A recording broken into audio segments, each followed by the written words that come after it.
Muling hinimok ng Armed Forces of the Philippines sa mga natitirang miyembro ng CPP-NPA na sumuko na sa gobyerno at magbagong buhay.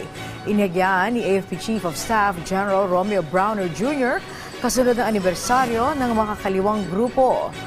Git ni Browner, handa ang gobyerno na tulungan ang mga rebelde na magbagong buhay sa pamamagitan ng reintegration programs. Hinimok din niya ang mga ito na maging o makipagtulungan para sa pagkamit ng pangmatagalang kapayapaan para sa kinabukasan ng mga Pilipino.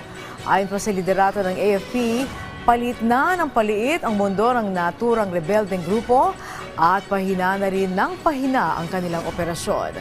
Sa kabila niya, tiniyak ng hukbong sandatahan ng Pilipinas na mananatili itong nakaalerto laban sa mga tangkang panggulo ng mga kaliwang grupo. Sa ngayon, anya ay may isa na lamang guerrilla front ang lalansagin ng pamahalaan.